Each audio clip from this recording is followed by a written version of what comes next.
La lettre est arrivée un mardi après-midi. Hope Brennan était en train de frotter les planchers de la pension. Ses genoux lui faisaient mal contre le bois usé. Elle a failli la jeter. Elle pensait que c'était une autre mauvaise blague des jeunes hommes de la ville qui s'amusaient de sa misère.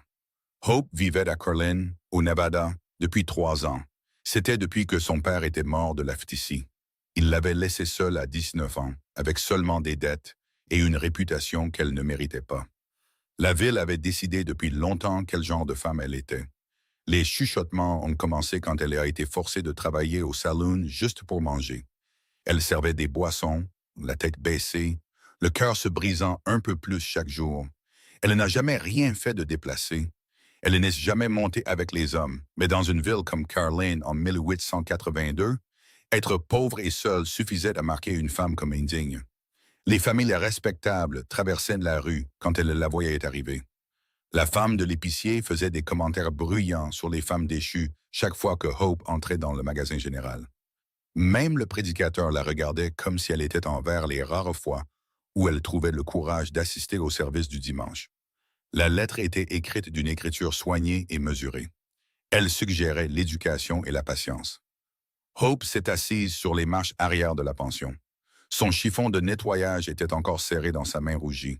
Elle a lu les mots 3 fois avant de pouvoir y croire. Mademoiselle Brennan, je m'appelle Preston Quad. Je vous écris sur la suggestion de Madame Eleanor Hartwell, qui a connu votre défunte mère à San Francisco. Je suis un éleveur de bétail à la recherche d'une épouse. Madame Hartwell m'a parlé en bien de votre caractère et de votre situation. Je comprends que vous vous trouvez dans une situation difficile à Carlin. J'aimerais vous offrir une chance pour un nouveau départ.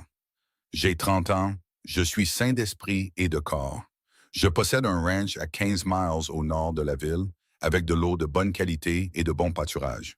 Je ne suis pas un homme romantique, mais je suis juste et honnête.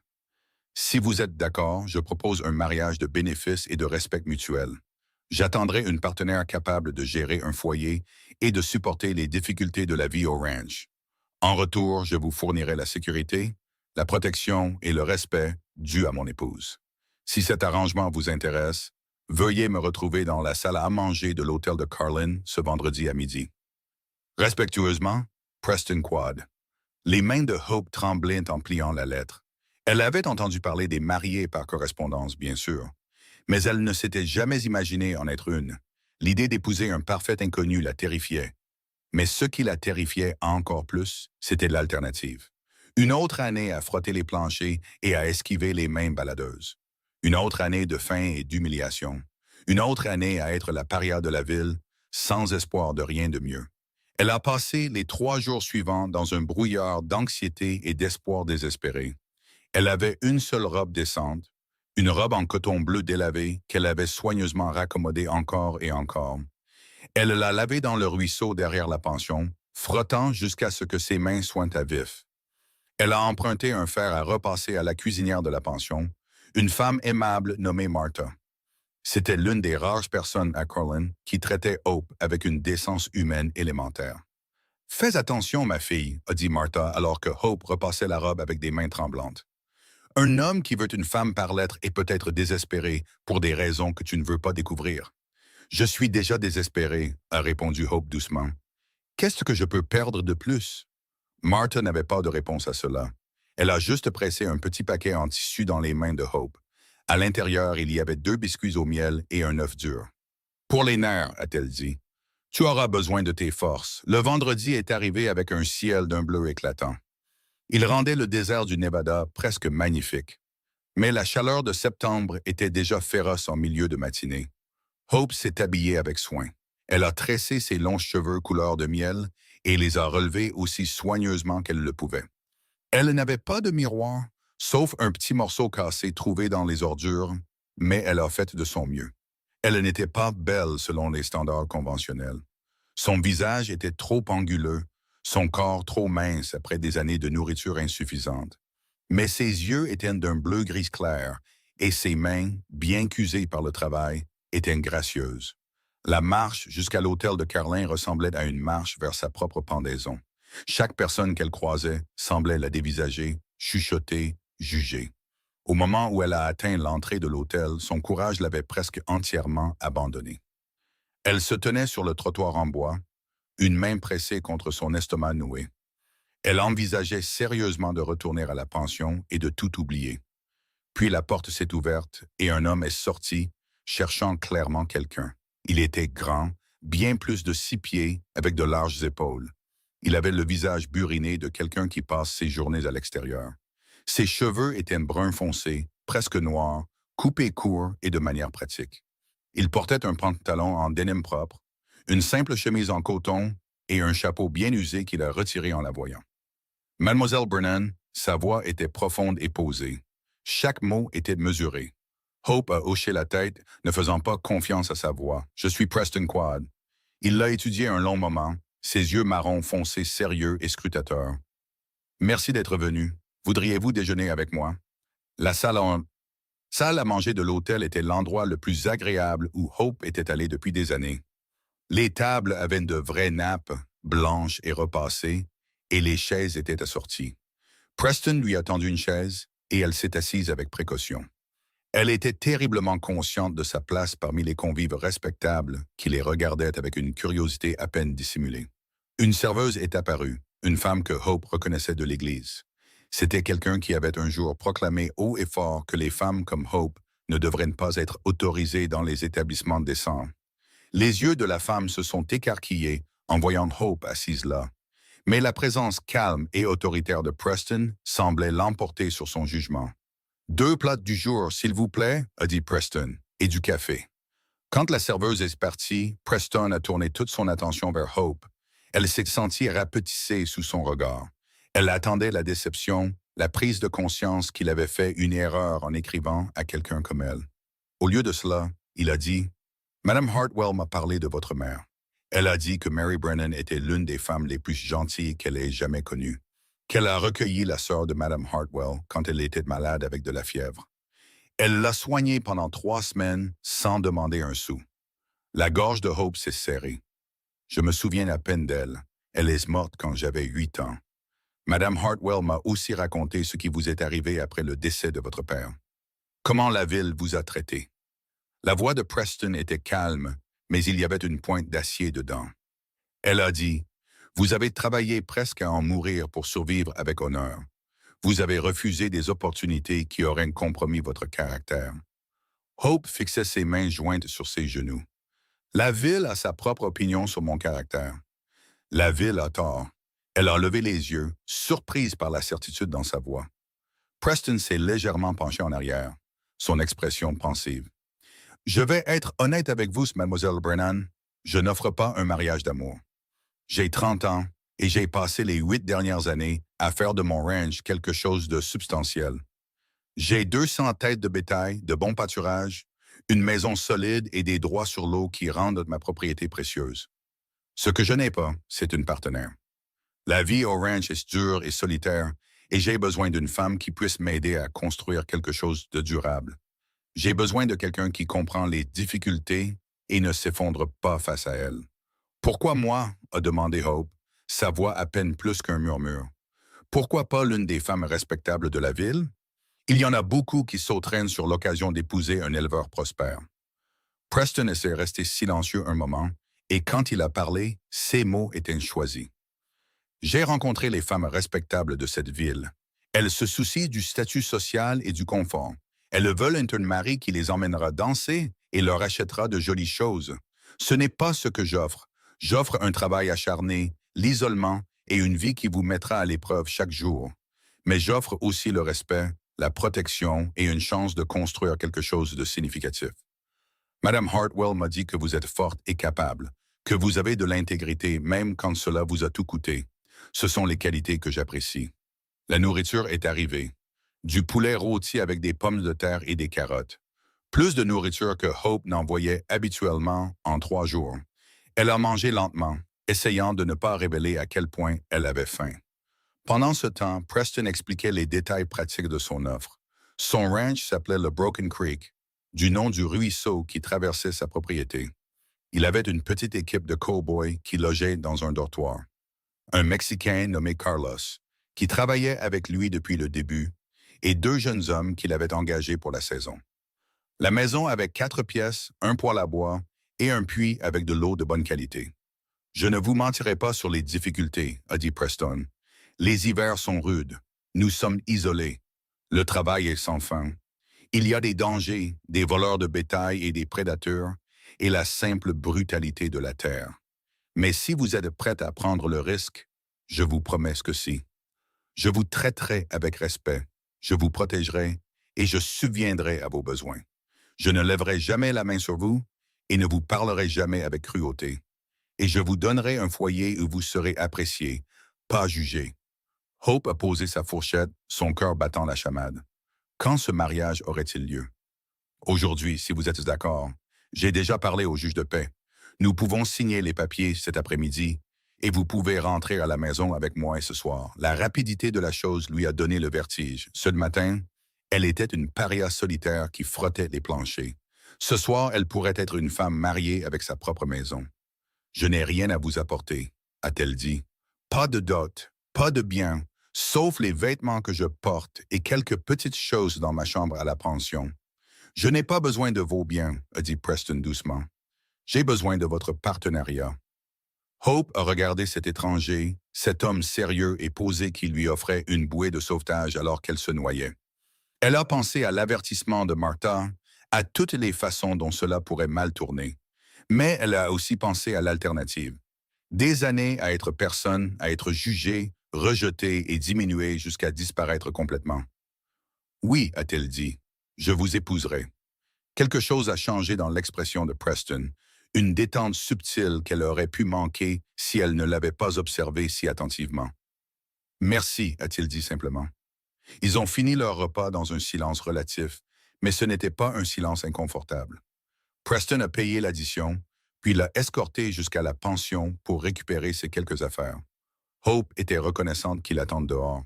Cela lui évitait l'humiliation qu'il voit la minuscule chambre nue qu'elle appelait son foyer. Elle a rassemblé sa robe de rechange, la Bible de sa mère, une petite boîte en bois avec quelques souvenirs et le paquet en tissu que Martha lui avait donné. Tout ce qu'elle possédait tenait dans un petit sac en toile.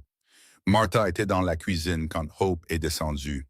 La femme plus âgée a jeté un coup d'œil au sac et à Preston, qui attendait dehors, et a fait un signe de croix. « Alors tu le fais. Je le fais. » Martha l'a serré dans une étreinte féroce. « Écris-moi si tu as besoin de quoi que ce soit. » Tu m'entends? Si cet homme n'est pas ce qu'il semble être, fais-le moi savoir d'une manière ou d'une autre. Je le ferai, a promis Hope, retenant ses larmes. Le juge de paix était un homme à l'air ennuyé nommé Henderson. Il avait clairement célébré cette cérémonie des centaines de fois avec un intérêt minimal. Il leur a fait signer les papiers nécessaires, a répété les vœux d'un ton monotone et les a déclarés mariés en moins de 15 minutes. Preston a sorti une simple bague en or qu'il a glissée au doigt de Hope. Le métal était chaud de sa poche. « Je vous déclare mari et femme, a dit Henderson, se détournant déjà pour classer les papiers. Hope a regardé la bague à son doigt, preuve solide que sa vie entière venait de changer. Elle était mariée à un étranger qui chargeait maintenant son maigre sac dans un chariot attelé à 2 chevaux robustes. Preston l'a aidé à monter sur le siège du chariot, ses mains prudentes et impersonnelles, puis il est monté à côté d'elle. Le trajet hors de Carlin semblait surréaliste. Les bâtiments familiers et les rues poussiéreuses s'éloignaient alors qu'ils se dirigeaient vers le nord, en pleine campagne. Le soleil de l'après-midi était implacable. Il frappait le paysage désertique de sauge et de broussailles, avec des montagnes lointaines violettes à l'horizon. Ils ont roulé en silence pendant un long moment. L'esprit de Hope était assailli de questions et de craintes, mais elle ne savait pas comment les exprimer. Preston semblait à l'aise avec le silence, ses mains fermes sur les rênes, ses yeux balayant le paysage avec la conscience automatique de quelqu'un qui connaissait chaque rocher et chaque crête. Finalement, alors qu'il traversait un lit de ruisseau asséché et commençait à monter sur un terrain légèrement plus élevé, Preston a parlé. « Je sais que c'est étrange pour vous. J'essaierai de rendre la transition aussi facile que possible. » « Depuis combien de temps prépariez-vous cela ?» a demandé Hope. « Trouver une femme par lettre? »« Environ 6 mois, a dit Preston. J'ai écrit à Madame Hartwell à San Francisco parce que je savais qu'elle avait des liens avec des familles qui avaient déménagé au Nevada. Elle m'a répondu en me parlant de vous, de votre situation. Elle m'a envoyé une lettre que vous lui aviez écrite. Vous lui demandiez si elle connaissait des opportunités d'emploi. Hope s'est souvenu de cette lettre, écrite en désespoir de cause il y a 4 mois, lorsque la pension avait réduit ses heures. Elle avait espéré que Madame Hartwell, la vieille amie de sa mère, connaîtrait une famille ayant besoin d'une gouvernante ou d'une femme de ménage. Elle n'aurait jamais imaginé que cela mènerait à ça. Elle aurait dû me demander d'abord, a dit Hope, n'arrivant pas tout à fait à cacher l'amertume dans sa voix. Vous avez raison, a dit Preston. Elle aurait dû. Mais elle s'inquiétait pour vous et elle pensait que c'était peut-être votre meilleure option. Avait-elle tort? Hope n'avait pas de réponse à cela. Ils savaient tous les deux quelles étaient ses options à Carlin, et aucune n'était bonne. Le soleil commençait sa descente vers l'horizon quand ils ont finalement atteint une crête. Preston a dit « Voilà, c'est la maison ». Les ranchs de Broken Creek s'étendaient en contrebas, un ensemble de bâtiments dans une vallée peu profonde, avec des peupliers verts marquant le cours d'un ruisseau. La maison principale était plus grande que ce que Hope avait imaginé. C'était une structure en bois solide, avec un porche couvert et des fenêtres en verre. Près d'elle se trouvait une grange, un enclos avec plusieurs chevaux et un plus petit bâtiment qui devait être le dortoir. La terre s'étendait dans toutes les directions, des collines ondulantes parsemées de bétail. « C'est magnifique », a dit Hope, et elle le pensait. « C'est rude », a corrigé Preston, « mais c'est à moi. À nous maintenant, je suppose. » Alors qu'ils descendaient le chemin accidenté vers la maison, Hope a vu un homme sortir de la grange. Il se protégeait les yeux du soleil pour observer leur approche. Il était plus âgé que Preston, peut-être 50 ans, avec des cheveux grisonnants et un visage buriné. « C'est Carlos », a dit Preston. « C'est mon contremaître et ce que j'ai de plus proche d'une famille. » Carlos s'est approché alors que Preston arrêtait le chariot devant la maison. Ses yeux se sont posés sur Hope avec une curiosité franche, mais son expression est restée neutre. « Carlos, voici ma femme, Hope », a dit Preston en l'aidant à descendre du chariot. « Hope, voici Carlos Mendez. C'est lui qui fait tourner cet endroit. »« Seigneur », a dit Carlos avec un léger hochement de tête. « Bienvenue. »« Merci », a dit Hope, ne sachant pas quoi dire d'autre. « Les garçons sont encore avec le troupeau dans le pâturage nord », a dit Carlos à Preston. « Je leur ai dit que vous seriez de retour pour le soir. Bien. Nous les laisserons tranquilles ce soir. » Preston a pris le sac de Hope. « Je vais montrer la maison à ma femme. » L'intérieur de la maison était simple, mais bien construit. La porte d'entrée donnait directement sur une pièce principale avec une cheminée en pierre, une table à manger et plusieurs chaises robustes. À gauche se trouvait un coin cuisine avec un grand poêle à bois, des étagères ouvertes avec de la vaisselle et des provisions et un plan de travail. 2 portes partaient de la pièce principale vers ce qui devait être des chambres. Il y avait aussi une échelle menant à ce qui semblait être un grenier. « La chambre de droite est la mienne », a dit Preston, posant son sac près de la cheminée. « Celle de gauche était celle de mon frère, mais il a déménagé en Californie il y a 2 ans. Vous pouvez utiliser cette chambre. » Hope s'est retourné pour le regarder, la confusion et le soulagement se disputant dans sa poitrine. Des chambres séparées. « Je vous ai dit que c'était un mariage de bénéfice et de respect mutuel », a dit Preston. « Je ne m'imposerai pas à vous. Si et quand vous voudrez plus de cet arrangement, vous me le ferez savoir. D'ici là, vous avez votre propre espace, Murphy. » Le soulagement a presque fait plier ses genoux. Elle s'était préparée pour cette nuit, pour l'obligation qu'elle supposait venir avec le mariage. Ce répit était un cadeau qu'elle n'avait pas osé espérer. « Merci », a-t-elle murmuré. Preston a hoché la tête une fois, comme s'il venait de conclure un accord commercial. « Vous devez être fatigué. Je dois vérifier quelque chose dans la grange, mais il y a du pain et du fromage dans la cuisine. Si vous avez faim, votre chambre devrait avoir tout ce dont vous avez besoin. Sinon, faites-le moi savoir. » Il l'a laissée là, seule dans cette maison étrange qui était maintenant censée être la sienne. Hope est restée au milieu de la pièce principale un long moment, essayant d'absorber la réalité de l'endroit où elle se trouvait. Puis elle est allée à la cuisine, a trouvé le pain et le fromage que Preston avait mentionnés et a mangé debout au plan de travail. Le pain était frais, probablement cuit par Carlos, et le fromage était fort et bon. Après des mois de ragoût aqueux et de pain rassis, cela avait le goût du luxe. Quand elle a fini de manger, elle a exploré la chambre qui était maintenant la sienne. Elle était petite mais propre, avec un lit étroit couvert d'une simple courte pointe, une commode et une petite table avec une bassine et un pichet pour se laver. Il y avait même une fenêtre avec une vraie vitre donnant sur le ruisseau. Hope a déballé ses maigres affaires. Elle a mis sa robe de rechange dans la commode, la Bible de sa mère sur la petite table et sa boîte en bois sur le rebord de la fenêtre. Puis elle s'est assise sur le lit et pour la première fois depuis des années, elle s'est autorisée à pleurer. Pas de tristesse exactement, mais à cause du poids écrasant du changement, du soulagement, de la peur et de l'épuisement, tout cela mélangé. Elle a entendu Preston revenir à la maison un peu plus tard. Elle l'a entendu bouger dans la pièce principale, le bruit de l'eau qu'on verse, une chaise qui racle le sol. Elle s'est lavé le visage dans la bassine, a défait ses cheveux et les a tressés pour la nuit. Elle a enfilé sa chemise de nuit, le coton usé doux après des années de lavage. Puis elle s'est allongée dans le lit étroit et a écouté les bruits inconnus du ranch la nuit. Le beuglement lointain du bétail, le bruissement du vent dans les peupliers, le craquement de la maison qui se tasse. Elle était mariée.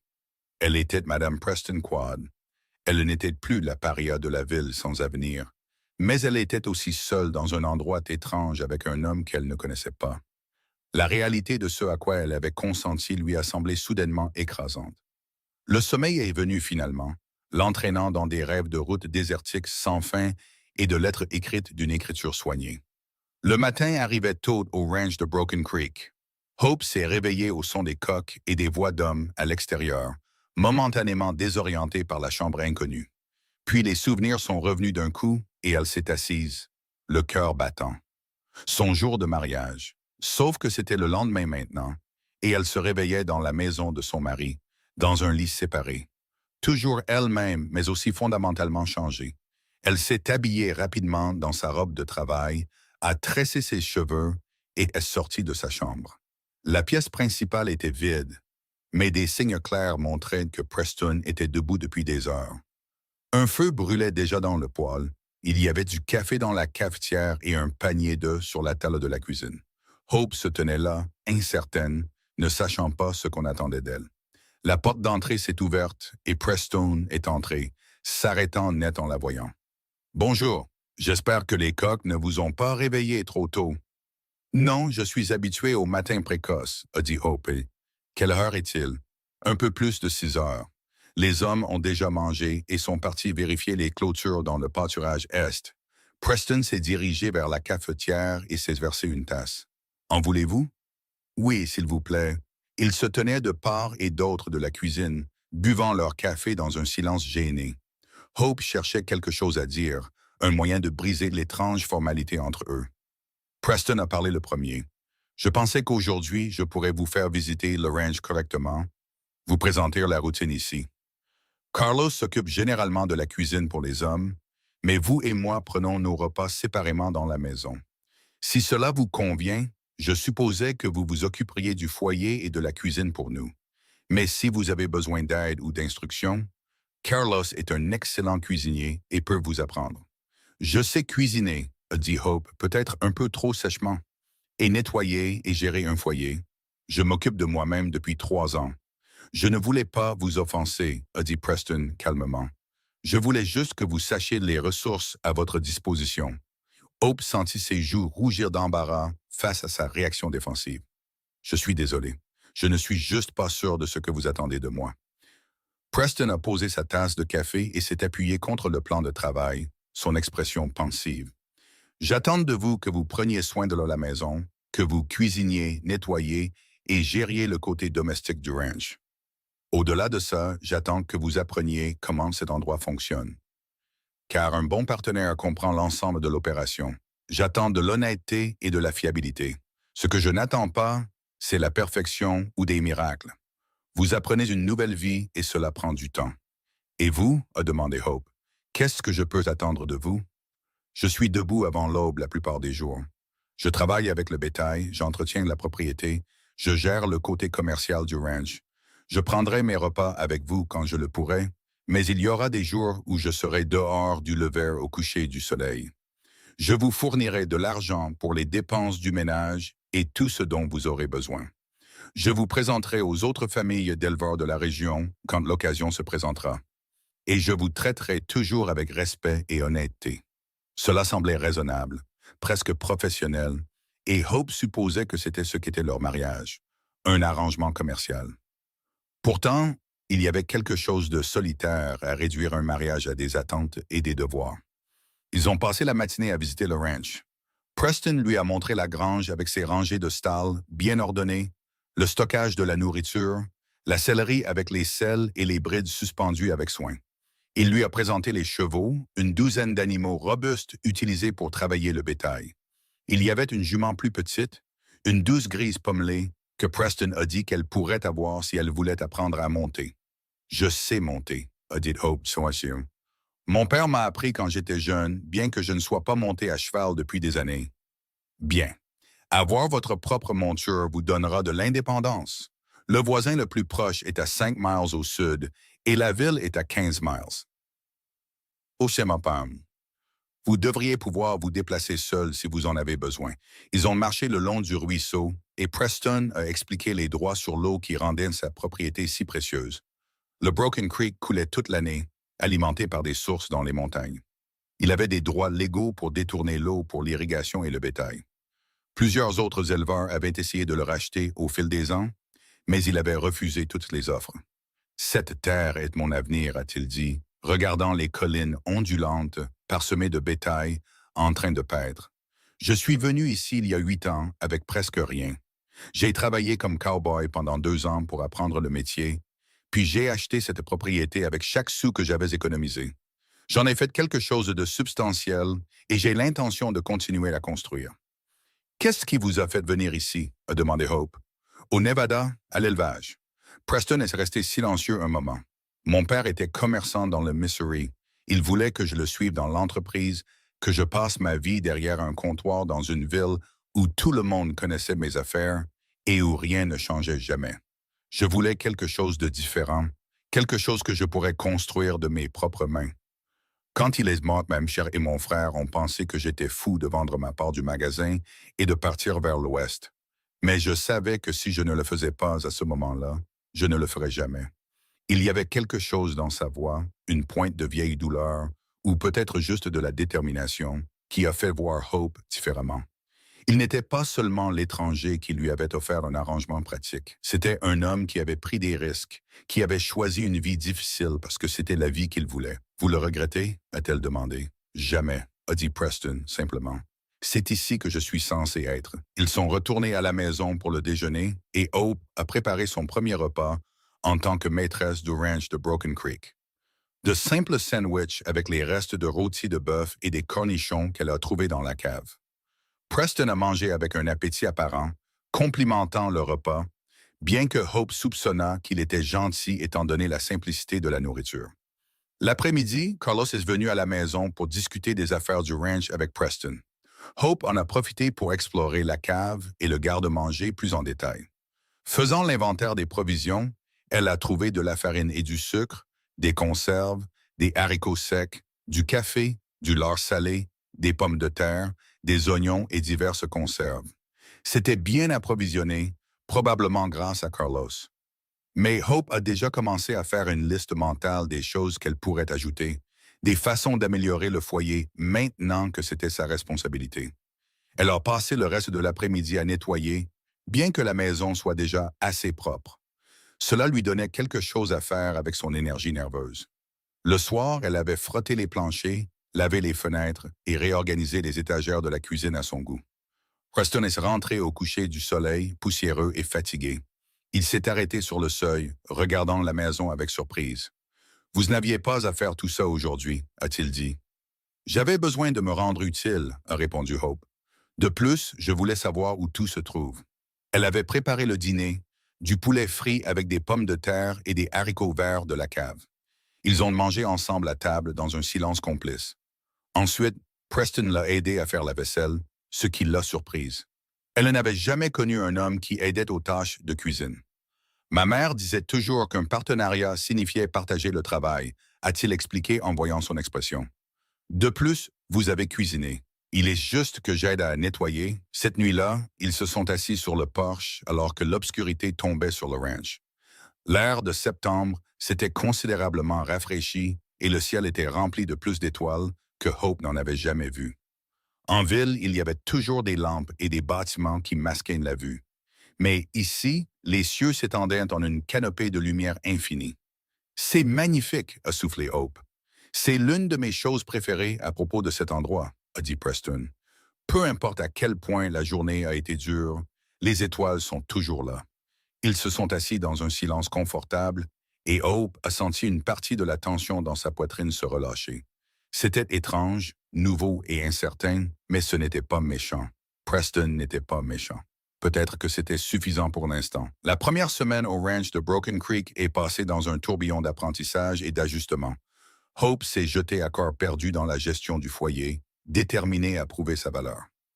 Elle se levait tôt chaque matin pour préparer le petit déjeuner de Preston avant qu'il ne parte travailler. Elle cuisait du pain, frottait, nettoyait et organisait. Elle a exploré la propriété, apprenant la disposition du ranch et le rythme de ses opérations quotidiennes. Preston était patient avec ses questions, expliquant le commerce du bétail et le travail saisonnier impliqué. En septembre, il se préparait pour le rassemblement d'automne. Il rassemblait le bétail qui avait erré librement sur les pâturages d'été. Il triait les bouvillons qui seraient vendus et ceux qui seraient gardés pour la reproduction. C'était un travail dur et dangereux qui exigeait de l'habileté et du courage. Les cow-boys, Carlos et les deux plus jeunes, Jake et Thomas, traitaient Hope avec un respect prudent. Elle soupçonnait que Preston avait clairement indiqué qu'elle devait être traitée comme la maîtresse de maison. Ils gardaient leur distance, enlevant leur chapeau quand ils la voyaient et parlant poliment. Carlos semblait particulièrement veiller sur elle. Il apparaissait à des moments utiles pour lui montrer où les choses étaient rangées ou pour offrir des conseils discrets sur la gestion du foyer. « Seigneur Preston est un homme bon », a dit Carlos un après-midi, alors qu'il passait à la maison pour livrer des œufs frais du poulailler. « Il est juste et honnête, et il travaille le plus dur que n'importe quel homme que j'ai connu. Vous avez de la chance de vous être trouvé. » Hope n'était pas sûre que la chance soit le mot juste pour un mariage arrangé par lettres, mais elle appréciait la gentillesse de Carlos. Le dimanche, Preston a suggéré qu'ils aillent à cheval au ranch voisin pour rencontrer la famille Caldwell. Roy et Martha Caldwell ont la propriété à 5 miles au sud, a-t-il expliqué. Ils ont été de bons voisins et Martha me harcèle depuis des années pour que je trouve une femme. Elle sera ravie de vous rencontrer. La balade jusqu'au ranch des Caldwell a donné à Hope sa première vraie chance de voir la campagne environnante.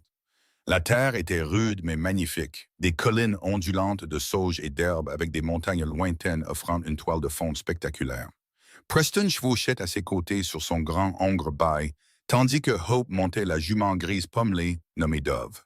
La jument était douce et réceptive, et Hope sentait sa confiance grandir à mesure qu'il parcourait les miles. Le ranch des Caldwell était plus petit que celui de Broken Creek, mais propre et bien entretenu. Martha Caldwell est sortie de la maison alors qu'ils arrivaient. C'était une femme corpulente d'une 50aine d'années, avec un large sourire et des yeux vifs qui ont tout saisi de Hope en un seul regard.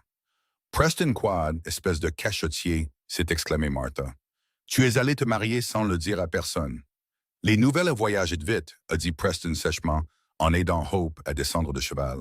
« Carlos l'a mentionné quand il était en ville pour les provisions », a admis Martha. « Maintenant, présente-moi correctement ta mariée. Martha Caldwell, voici ma femme, Hope. Hope, Martha et son mari Roy sont nos plus proches voisins. » Martha a mis à tirer Hope dans une étreinte chaleureuse avant qu'elle ne puisse réagir. « Bienvenue, ma chère. Entre et raconte-moi tout. Roy est avec le bétail, mais il sera désolé de t'avoir manqué. » À l'intérieur de la maison des Caldwell, Martha a fait asseoir Hope à sa table de cuisine. Elle lui a servi du café frais et un gâteau aux pommes tout en la bombardant de questions. D'où venait-elle? Comment avait-elle rencontré Preston? Comment s'adaptait-elle à la vie au ranch? Hope a répondu avec prudence, modifiant l'histoire pour qu'elle paraisse moins désespérée qu'elle ne l'avait été. Et Martha a écouté avec une compréhension sympathique qui suggérait qu'elle lisait entre les lignes. « Preston est un homme bon », a dit Martha, faisant écho aux paroles de Carlos. « Un peu trop sérieux parfois, trop concentré sur la construction de son ranch, mais il a bon cœur. Vous ferez un bon couple. »« Je l'espère », a dit Hope doucement. « Le mariage, c'est du travail, ma chère. Surtout ici où la vie est dure et où il n'y a pas de temps pour les sottises romantiques. Mais si vous êtes toutes les deux prêts à être des partenaires, à vous soutenir mutuellement dans les difficultés, cela devient quelque chose de fort. Mon Roy et moi sommes mariés depuis 32 ans et je n'échangerai pas un seul jour, même les plus difficiles. Hope s'est sentie attirée par la chaleur et la sagesse pratique de Martha. Avant de partir, Martha lui a fait promettre de revenir bientôt et de lui faire savoir si elle avait besoin de quoi que ce soit. Nous, les femmes, devons nous serrer les coudes ici, a dit Maynard. Dit Martha, sinon on peut se sentir seul. Le retour au Broken Creek s'est fait en silence. Preston semblait content de laisser Hope digérer la visite sans la presser de questions. Alors qu'ils approchaient du ranch, il a finalement parlé. Martha a raison, vous savez, sur le fait que le mariage est un travail. Mais je pense que nous sommes tous les deux des gens qui comprennent le travail acharné. Oui, a convenu Hope. Nous le sommes. Cette nuit-là, Hope, allongée dans son lit étroit, a pensé aux mots de Martha. Partenariat, soutien dans les difficultés. Ce n'était pas la vision romantique du mariage dont elle avait rêvé jeune fille, mais c'était réel et solide, et peut-être que c'était mieux. La romance était pour les gens qui avaient le luxe de choisir l'amour. Elle et Preston construisaient quelque chose de différent, basé sur le respect mutuel et des objectifs communs. Peut-être que cela pourrait devenir quelque chose de plus avec le temps. Les semaines ont passé et septembre a cédé la place à octobre. Le rassemblement d'automne a commencé et le ranch est devenu une ruche d'activités. Preston a engagé des mains supplémentaires pour le travail. Les journées étaient remplies des bruits du bétail et des chevaux, des hommes qui criaient et travaillaient. Hope faisait tourner la maison, cuisinant de grands repas pour l'équipe et gérant la lessive et le nettoyage sans fin qui accompagnaient le soutien d'un ranch en activité. Elle a découvert qu'elle était douée pour ce travail, que ses années de difficultés à Carlin lui avaient appris l'efficacité et l'ingéniosité. Preston l'a remarqué, complimentant ses compétences organisationnelles et la façon dont elle réussissait à tout faire fonctionner sans heurts malgré le chaos de la saison du rassemblement. « Vous avez fait une vraie différence ici », lui a-t-il dit un soir après que l'équipe ait été nourrie et la cuisine nettoyée. La maison ressemble à un foyer maintenant, pas seulement à un endroit pour dormir entre 2 journées de travail. Le compliment l'a réchauffée plus qu'elle ne s'y attendait. Elle commençait à comprendre Preston, à lire ses expressions sérieuses et à mesurer ses paroles. Il n'était pas démonstratif ou fleuri dans son discours, mais quand il disait quelque chose, il le pensait. Ils étaient tombés dans une routine confortable, ces deux étrangers apprenant à vivre ensemble. Ils partageaient les repas et les conversations sur le travail de la journée. Preston lui demandait son avis sur les décisions ménagères et l'incluait dans les discussions sur les affaires du ranch. Il lui apprenait à mieux monter, l'emmenant faire des balades le soir quand il avait le temps. Il lui montrait les limites de leur propriété et les meilleures vues sur la campagne environnante. Mais ils restaient des étrangers polis à bien des égards, chacun occupant sa propre chambre, vivant des vies parallèles qui se croisaient, mais ne fusionnaient pas tout à fait. Hope se demandait ce que Preston pensait de leur arrangement, s'il était satisfait de ce mariage commercial ou s'il voulait plus. Un soir de fin octobre, une tempête est arrivée des montagnes. Elle a apporté le premier vrai froid de la saison et une pluie battante qui a transformé la cour du ranch en boue. Preston est rentré trempé et grelottant, ayant passé la journée à mettre le bétail à l'abri. Hope avait du café chaud et du ragoût prêt, et elle l'a obligé à mettre des vêtements secs avant de le laisser manger. « Vous allez attraper la mort », a-t-elle grondé, sonnant inconfortablement, comme une épouse plutôt que comme une partenaire commerciale. Preston est sorti de sa chambre en vêtements secs, ses cheveux noirs encore humides. Il s'est assis à table et a enroulé ses mains autour de la tasse de café, clairement épuisé. « Merci », a-t-il dit, « d'avoir préparé ça. La journée a été brutale. Avez-vous réussi à déplacer tout le bétail? La plupart. Nous devrons y retourner demain pour chercher les retardataires. Il a mangé le ragoût avec une faim évidente et Hope a rempli son bol sans demander.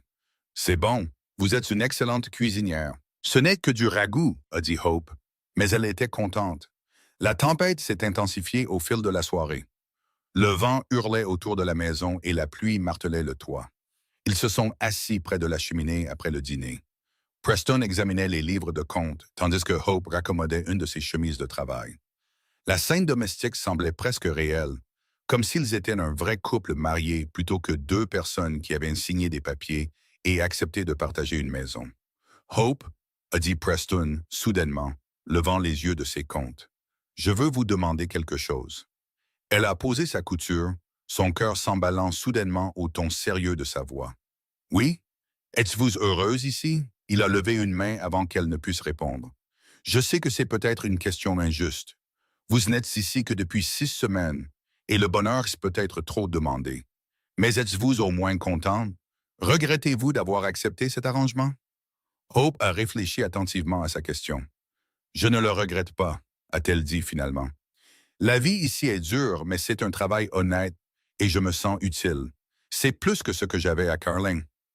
Quant au bonheur, je pense que j'apprends ce que cela signifie. J'avais oublié ce que c'était de ne pas avoir peur tout le temps, de ne pas être constamment sur la défensive face à la cruauté ou au jugement. Alors, oui, je suppose que je suis contente, et c'est de quelque chose que je n'avais pas osé espérer. Preston a hoché la tête lentement, ses yeux sombres scrutant son visage. J'en suis heureux. Je craignais de vous avoir fait des promesses que je ne pouvais pas tenir, que la vie en ranch serait trop dure ou trop isolée pour vous. Je suis plus forte que je n'en ai l'air, a dit Hope. Je sais, j'ai vu votre force ces dernières semaines. Preston a hésité puis a continué. Je veux que vous sachiez que j'apprécie ce que vous avez apporté à cet endroit. Vous avez fait du Broken Creek un vrai foyer et j'en suis reconnaissant. Je sais que notre arrangement n'est pas conventionnel, mais j'espère que nous pourrons continuer à construire un véritable partenariat. Je l'espère aussi, a dit Hope doucement. Quelque chose a changé entre eux à ce moment-là. Un approfondissement subtil de la connexion qu'ils avaient soigneusement construite. Preston est retourné à ses comptes et Hope à sa couture, mais le silence semblait plus chaleureux maintenant, plus intime. Cette nuit-là, allongée dans son lit, écoutant la tempête, Hope s'est surprise à penser non pas à ce qu'elle avait perdu, mais à ce qu'elle pourrait être en train de gagner. Preston était un homme bon, comme tout le monde le disait. Il était juste, honnête et travailleur. Il la traitait avec respect et gentillesse. Elle était en sécurité ici appréciée, avec l'espace nécessaire pour guérir de ses années de difficultés. Mais elle commençait aussi à réaliser qu'elle voulait plus. Elle voulait être plus que la partenaire commerciale de Preston, plus que la femme qui gérait sa maison. Elle commençait à s'attacher à lui. À remarquer des choses comme la façon dont il souriait quand quelque chose lui plaisait vraiment, la manière prudente dont il s'occupait des chevaux, la force tranquille de ses mains burinées. Elle commençait à vouloir des choses qu'elle s'était dit ne pas avoir le droit de vouloir. Novembre est arrivé avec des vents froids et des averses de neige occasionnelles. Le rassemblement s'est terminé avec succès et Preston a emmené une partie du troupeau au marché. Il est revenu une semaine plus tard avec de l'argent pour soutenir le ranch pendant l'hiver. Il a apporté un cadeau à Hope, un manteau de laine chaud d'un bleu profond et une paire de gants en cuir robuste. L'hiver est rude ici, a-t-il expliqué. Vous en aurez besoin. Hope a passé la main sur la laine douce, touchée par sa prévenance. Merci. Je n'ai jamais rien possédé d'aussi beau. Vous êtes ma femme, a dit Preston, simplement. Vous devriez avoir ce dont vous avez besoin. Ils ont célébré Thanksgiving tranquillement, juste tous les deux. Carlos et les autres employés les ont rejoints pour un festin de poulet rôti, de pain de maïs farci, de patates douces et de la tarte aux pommes que Hope avait appris à faire avec la recette de Martha Caldwell. Les hommes étaient maladroits dans la maison, clairement peu habitués à une telle domesticité, mais reconnaissants pour la bonne nourriture et le sentiment de famille, même temporaire. Après que les hommes soient retournés au dortoir, Preston a aidé Hope à nettoyer le désordre considérable. Ils ont travaillé côte à côte dans un silence confortable. Quand la dernière assiette a été séchée et rangée, Preston leur a versé à chacun un petit verre de whisky. Au partenariat, a-t-il dit en levant son verre. Au nouveau départ, a ajouté Hope, et ils ont bu. Le whisky brûlait agréablement, la réchauffant de l'intérieur. Preston avait ravivé le feu, et la maison était douillette contre la nuit froide du dehors. Ils se sont assis sur le canapé près de la cheminée, un meuble que Hope avait à peine utilisé jusqu'à présent, et ont parlé de leurs plans pour les mois d'hiver. Nous nous concentrerons sur l'entretien du troupeau et de la propriété, a dit Preston. L'hiver, c'est plus une question de survie que de croissance. Nous avons assez de foin stocké et le bétail peut hiverner dans les pâturages inférieurs où il y a plus d'abris. Carlos et moi devrons les surveiller régulièrement, s'assurer qu'aucun n'est coincé dans les congères ou blessé. Que puis-je faire pour aider? A demandé Hope. Faire tourner la maison. Nous garder nourris et au chaud. Ce n'est pas une mince affaire quand la neige est épaisse et que les provisions sont limitées. Preston la regarda pensivement. J'ai pensé, si cela vous intéresse, que je pourrais vous en apprendre plus sur les finances du ranch. Comment tenir les livres, gérer les comptes. De cette façon, s'il m'arrivait quelque chose, vous sauriez comment gérer l'exploitation. Vous pensez qu'il va vous arriver quelque chose? A demandé Hope alarmée. Non, mais le travail au ranch est dangereux et je crois qu'il faut être préparé. De plus, un vrai partenaire devrait comprendre tous les aspects de l'entreprise. C'est ainsi que commença l'éducation de Hope en gestion de ranch. Les soirs froids d'hiver, Preston lui a appris à lire ses registres comptables, à suivre les dépenses et les revenus, à calculer les marges bénéficiaires et à planifier les fluctuations saisonnières. Hope a découvert qu'elle avait un don pour les chiffres, et Preston semblait satisfait de la rapidité avec laquelle elle apprenait. Vous avez un esprit vif, lui a-t-il dit. Vous pourriez diriger ce ranch seul si vous le deviez. Le compliment signifiait plus pour Hope qu'il ne le réalisait probablement. Toute sa vie, on lui avait dit qu'elle ne valait rien, qu'elle n'avait rien à offrir au-delà de son travail physique. Avoir quelqu'un qui reconnaissait son intelligence, qui lui faisait confiance pour quelque chose d'aussi important que les finances du ranch, était transformateur. Alors que l'hiver s'installait et que la neige s'accumulait, l'isolement de la vie au ranch est devenu plus prononcé. Des jours passaient sans qu'ils ne voient personne d'autre qu'eux-mêmes, et Carlos, qui peinait dans la neige chaque jour pour aider Preston dans les travaux nécessaires. Hope a constaté que l'isolement ne la dérangeait pas autant qu'elle l'avait craint. Elle s'était habituée à la solitude à Carlin, à être séparée de la communauté. Ici, l'isolement était différent. Elle n'était pas seule parce qu'elle était rejetée, mais parce que la terre elle-même était vaste et vide. Hope et Preston se sont rapprochés pendant ces longs mois d'hiver. Ils n'avaient d'autre choix que de compter l'un sur l'autre, de trouver divertissement et compagnie au sein de leur petit foyer. Ils se lisaient des livres à haute voix le soir, parcourant la petite collection de livres que Preston possédait. Ils jouaient aux cartes et aux échecs. Ils parlaient de leur enfance, de leurs rêves, de leurs peurs. Hope a appris que Preston avait un sens de l'humour pince sans rire qui n'apparaissait que lorsqu'il était vraiment à l'aise. Elle a appris qu'il avait voulu être enseignant quand il était jeune, mais n'avait jamais eu l'occasion de suivre ce genre d'études. Elle a appris qu'il était étonnamment cultivé pour un autodidacte, qu'il appréciait de le savoir et cherchait toujours à en apprendre davantage. Preston a appris que Hope avait une belle voix pour chanter, que sa mère lui avait appris des hymnes et des chansons folkloriques dont elle se souvenait encore. Il a appris qu'elle était têtue et fière, qu'elle détestait accepter de l'aide même quand elle en avait besoin. Il a appris que ses années de paria avaient laissé de profondes cicatrices, mais n'avaient pas brisé sa bonté essentielle. Un soir de décembre, un blizzard les a piégés dans la maison pendant 3 jours.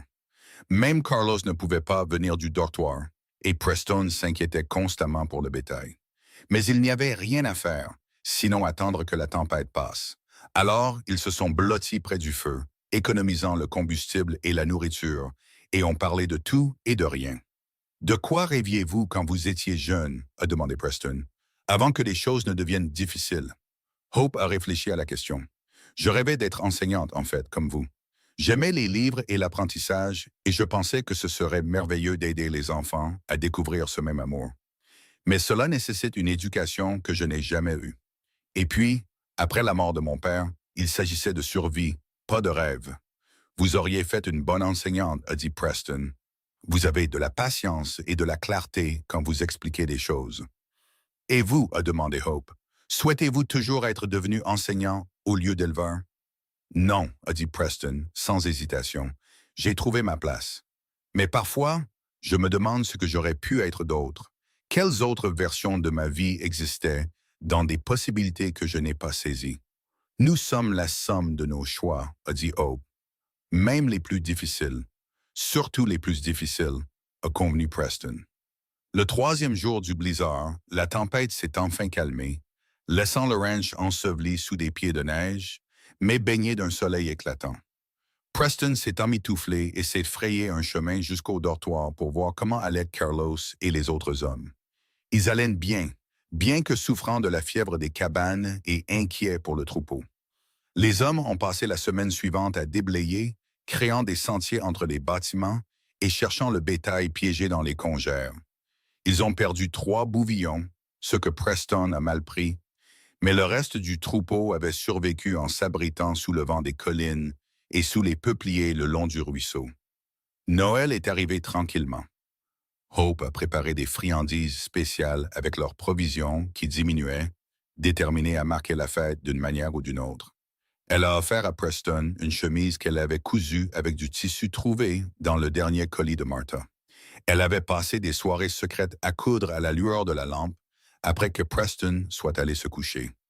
La chemise lui allait parfaitement et Preston l'a portée le jour de Noël avec une fierté évidente. Preston a donné à Hope un paquet emballé dans du papier brun, l'air presque nerveuse en le lui tendant. À l'intérieur se trouvait un magnifique journal relié en cuir et un jeu de bons crayons. J'ai remarqué que vous écrivez parfois dans les marges de vieux journaux, a-t-il expliqué. J'ai pensé que vous aimeriez quelque chose de mieux, un endroit pour consigner vos pensées, vos recettes ou tout ce que vous souhaitez. Hope était sans voix, touchée par son observation et sa prévenance. Cette nuit-là, elle a fait la première entrée dans son nouveau journal. Noël 1882. Je suis marié depuis 6 mois aujourd'hui à un homme que je connaissais à peine, et je commence à réaliser que je suis en train de tomber amoureuse de lui. Janvier a été brutal, l'hiver le plus froid que Preston puisse se souvenir. Il vivait à l'étroit, conservant la chaleur en ne chauffant qu'une seule pièce. Il dormait à tour de rôle près du feu lorsque la température chutait si bas que l'eau gelait à l'intérieur de la maison. Le travail était incessant et épuisant.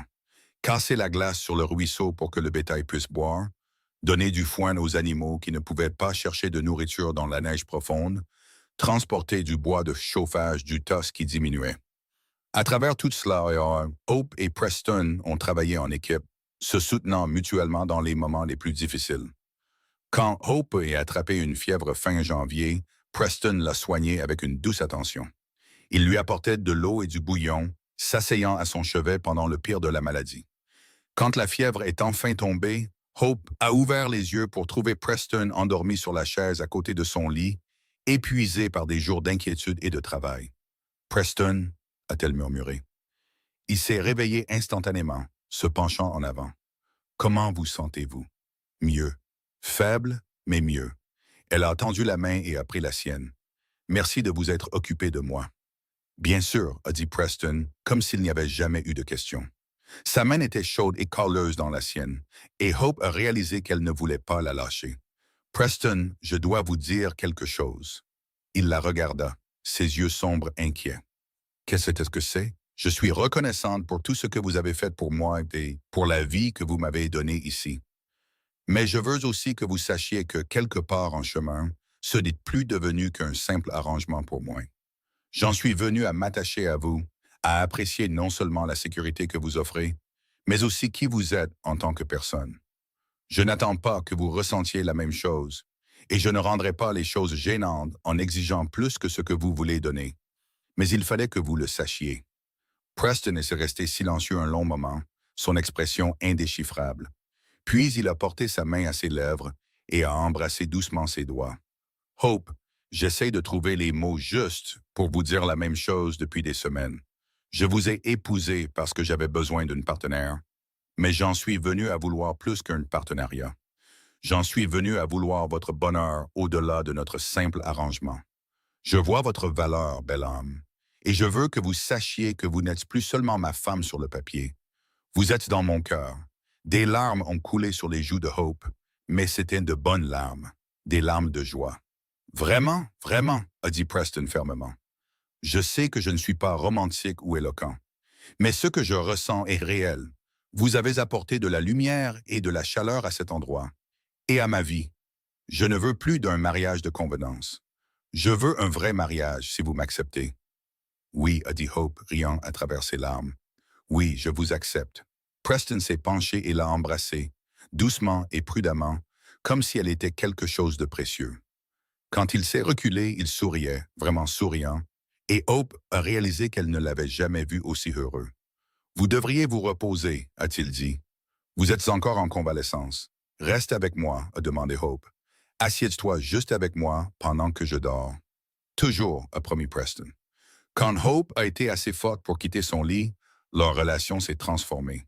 Ils n'étaient plus des colocataires polis, mais de vrais partenaires dans tous les sens du terme. Preston a déménagé ses affaires dans la chambre de Hopeson et ils ont partagé le lit étroit, trouvant du réconfort dans la présence de l'autre pendant les nuits froides. Ils étaient prudents au début, tous deux novices en matière d'intimité physique, mais ils se sont découverts avec patience et soin.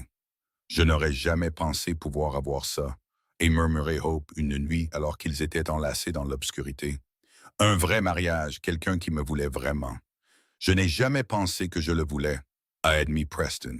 J'étais tellement concentré sur la construction du ranch, sur le fait de prouver que je pouvais faire quelque chose de moi-même, que je me suis convaincu que je n'avais pas besoin de compagnie. Mais tu m'as montré ce qui me manquait. Tu m'as rendu entier d'une manière que je ne savais même pas que j'étais brisé. Février a apporté un bref dégel, et Preston en a profité pour se rendre au ranch des Caldwell pour prendre des nouvelles de leurs voisins. Il est revenu avec Martha, qui a insisté pour venir voir Hope après avoir appris sa maladie. Martha a jeté un coup d'œil à Hope et Preston et a souri largement. Eh bien, quelque chose a certainement changé depuis la dernière fois que je vous ai vu. Que veux-tu dire? A demandé Hope innocemment. Vous êtes vraiment mariés maintenant. N'importe qui avec des yeux peut le voir. La façon dont vous vous regardez, la façon dont vous bougez ensemble. Ce n'était pas là à Thanksgiving. Hope a rougi mais n'a pas pu le nier. Nous nous sommes rapprochés, oui.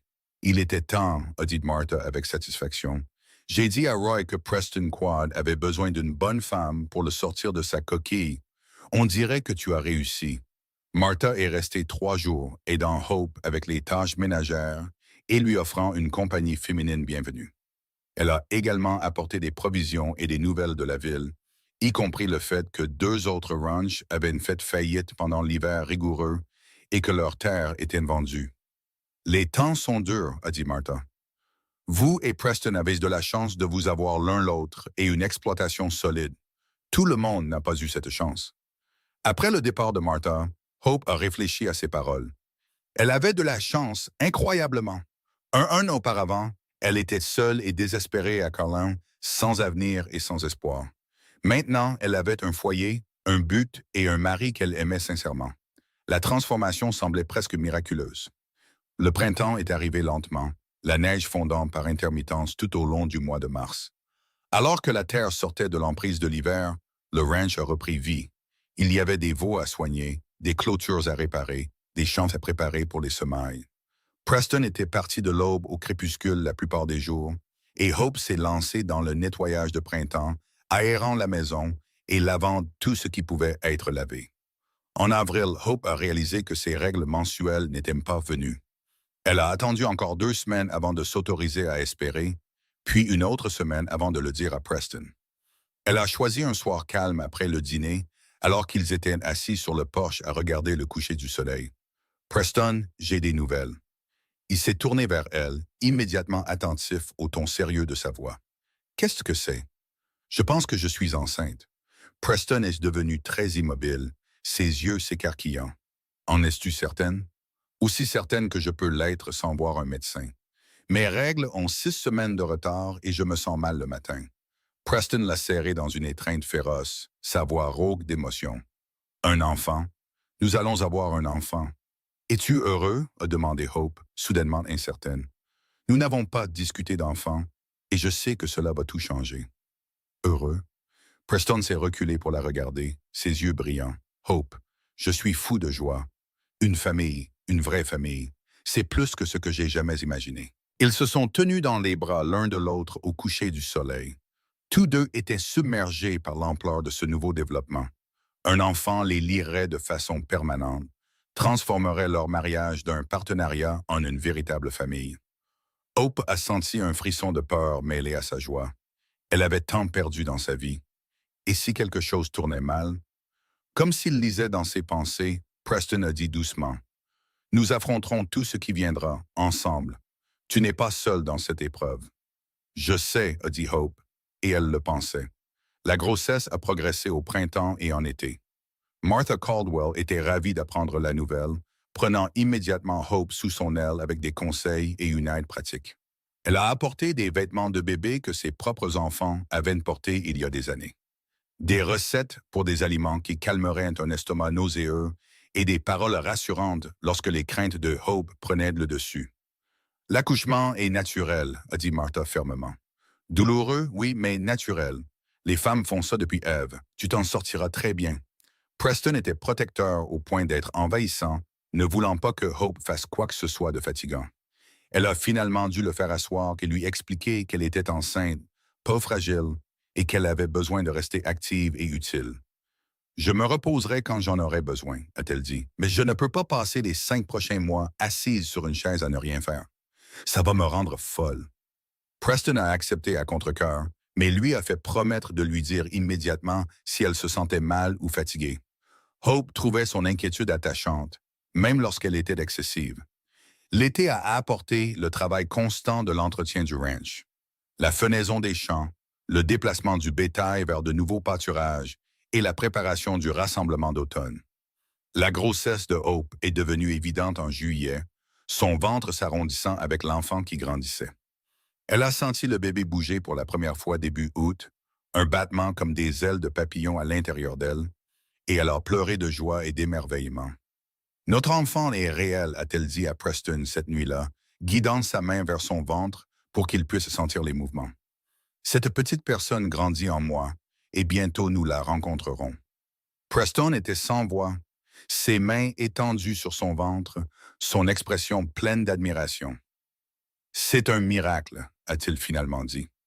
Le bébé est arrivé un matin froid d'octobre, un peu plus d'1 an après que Hope soit arrivée au ranch de Broken Creek.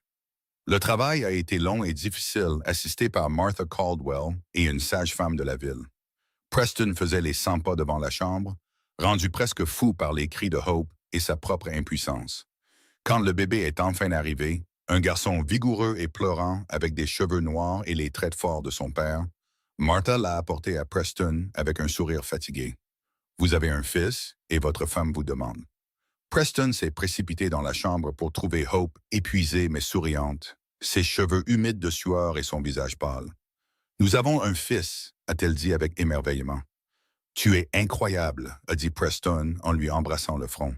« Comment te sens-tu? » Fatiguée, endolorie mais heureuse.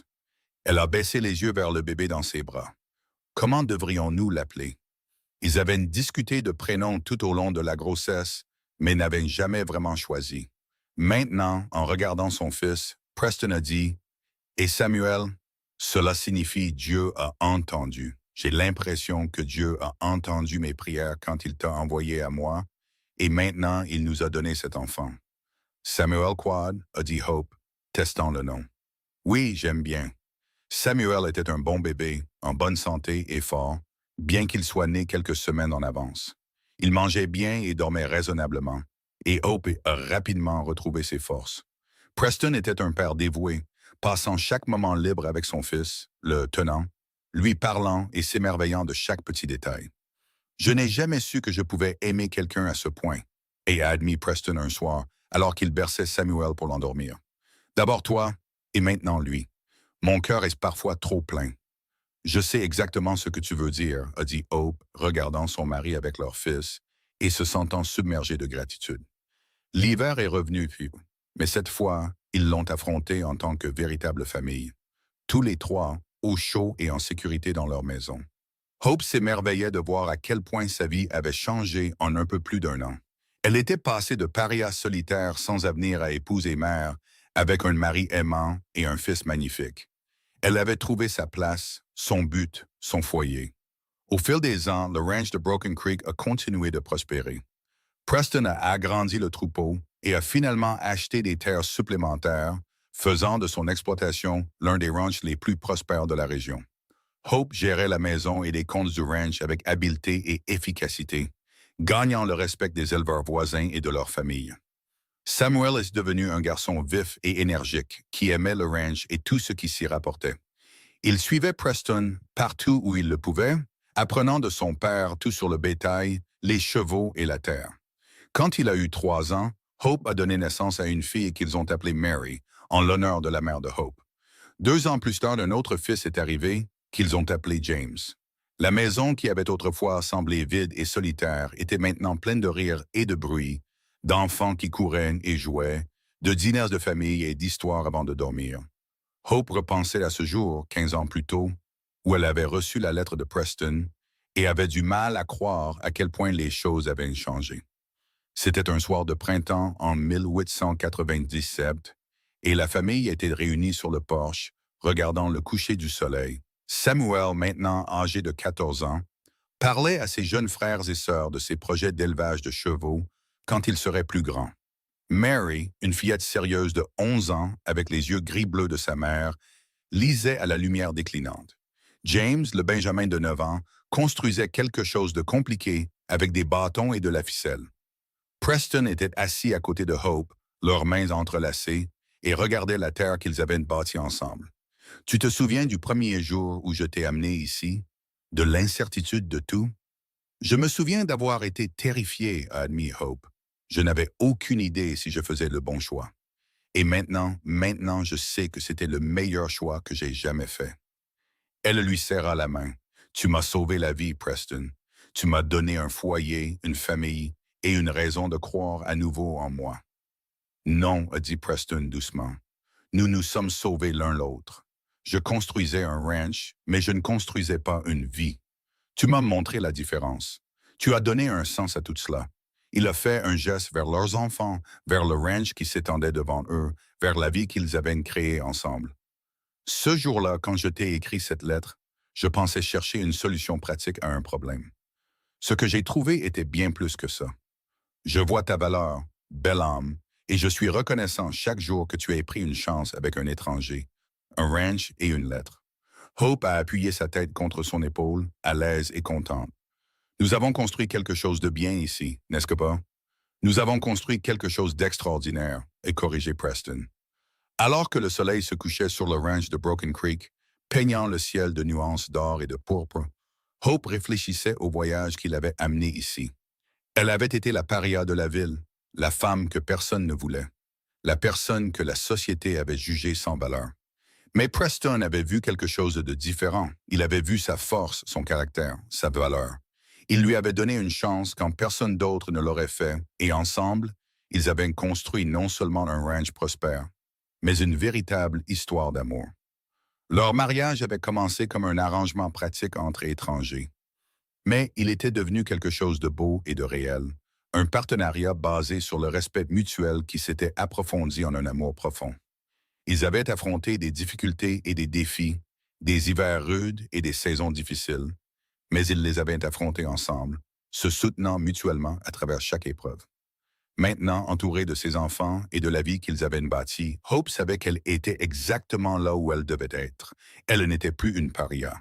Elle était Hope Quad, épouse bien-aimée et mère, copropriétaire d'un ranch florissant, un membre apprécié de sa communauté. Elle avait trouvé sa valeur non pas par la validation des autres, mais par sa propre force et par l'amour d'un homme bon qui avait regardé au-delà des jugements de la société pour voir sa véritable personnalité. Preston lui a déposé un baiser sur la tempe, et leurs enfants ont continué leurs activités du soir, en sécurité dans la chaleur et la stabilité que leurs parents avaient créées. Le ranch s'étendait autour d'eux, un témoignage d'années de travail acharné et de dévouement. Mais plus que cela, un témoignage du pouvoir de prendre des risques, de choisir le partenariat plutôt que la solitude, de croire que chaque personne a de la valeur même quand le monde dit le contraire. « Je t'aime », a murmuré Hope. « Je t'aime aussi », a répondu Preston. Toujours. Et sur le porche de leur maison, alors que les étoiles commençaient à apparaître dans le ciel qui s'assombrissait, la famille Quad était assise ensemble. La preuve vivante que parfois, les débuts les plus improbables mènent aux plus belles fins, que des étrangers peuvent devenir des âmes sœurs, et qu'un arrangement désespéré peut se transformer en l'amour le plus profond et le plus durable. Les années ont continué de passer, chacune ajoutant de nouveaux chapitres à leur histoire. Samuel a finalement poursuivi son rêve d'élevage de chevaux, établissant une entreprise secondaire prospère qui complétait le ranch de bétail. Il s'est marié à 22 ans, emmenant sa femme vivre au Broken Creek et construire une maison dans la partie est de la propriété. Mary a surpris tout le monde en développant une passion pour l'enseignement. Preston et Hope ont soutenu son rêve, l'envoyant à l'école normale pour qu'elle puisse devenir l'enseignante que ses deux parents avaient un jour souhaité être. Elle est retournée à Carlin et a ouvert une petite école, donnant enfin aux enfants de la ville l'éducation qu'ils méritaient. James s'est avéré avoir le sens des affaires, prenant de plus en plus en charge la gestion financière du ranch en grandissant. Il a ainsi donné à ses parents la liberté de ralentir enfin un peu. Preston et Hope ont vieilli gracieusement ensemble, leur amour s'approfondissant à chaque année qui passait. Ils sont devenus grands-parents, puis arrière-grands-parents, regardant leur arbre généalogique s'étendre et s'épanouir. Le ranch de Broken Creek est resté dans la famille, transmis de génération en génération, un héritage durable de ce que deux personnes pouvaient construire lorsqu'elles choisissaient de voir la valeur de l'autre. Pour leur 30e anniversaire de mariage en 1912, leurs enfants leur ont organisé une fête, invitant amis et voisins de toute la région.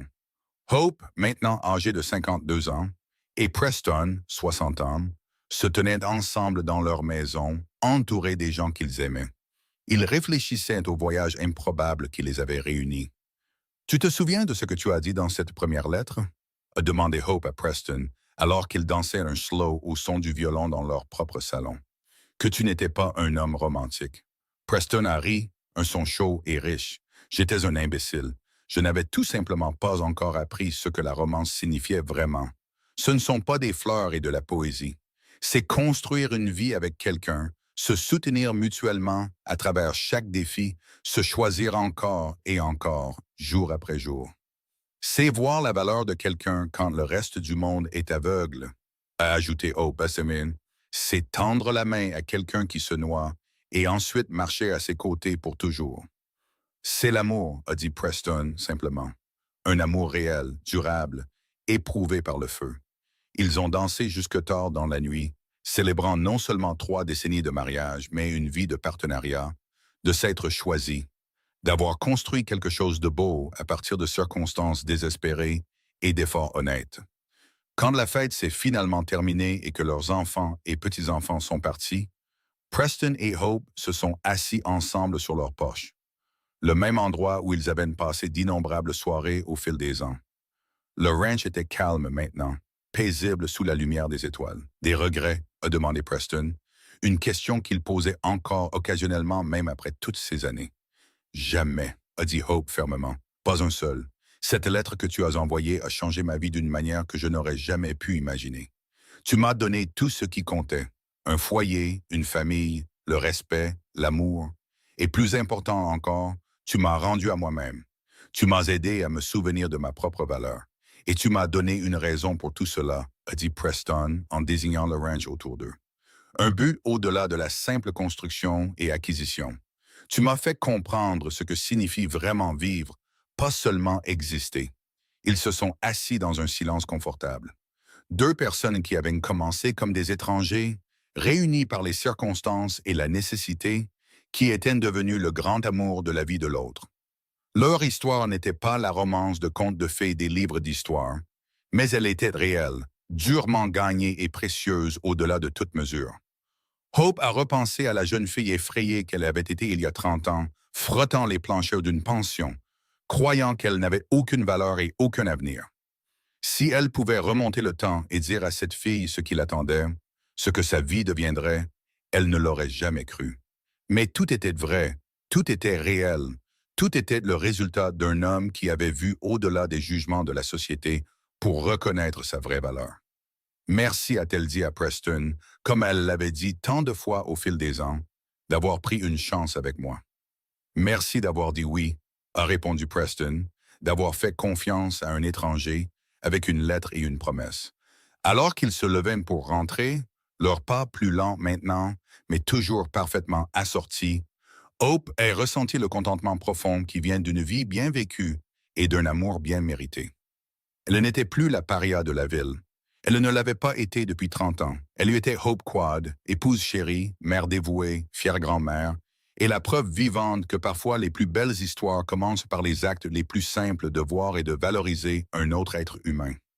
À l'intérieur de leur maison, le feu brûlait encore doucement dans la cheminée, projetant une lumière chaude à travers la pièce.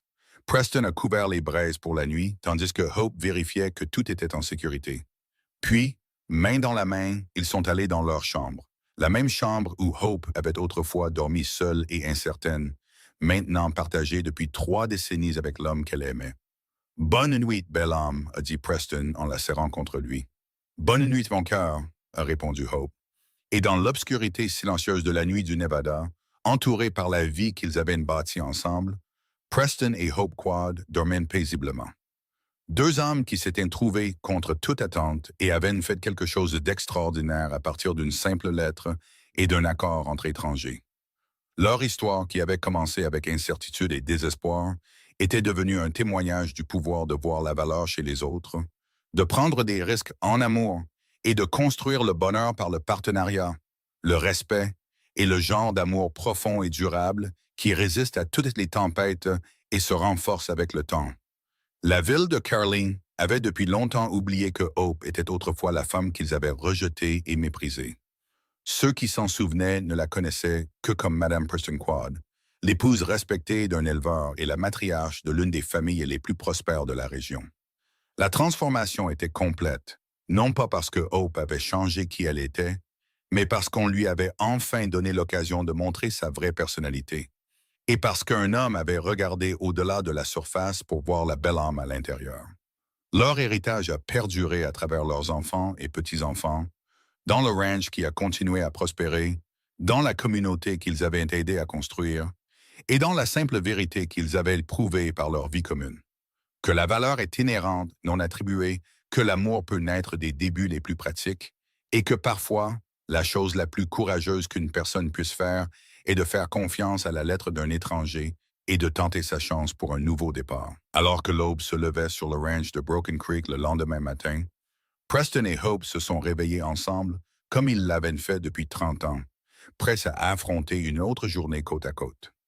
2 personnes qui avaient commencé comme des étrangers et étaient devenues le foyer l'une de l'autre. La preuve que les unions les plus improbables peuvent créer les histoires d'amour les plus durables.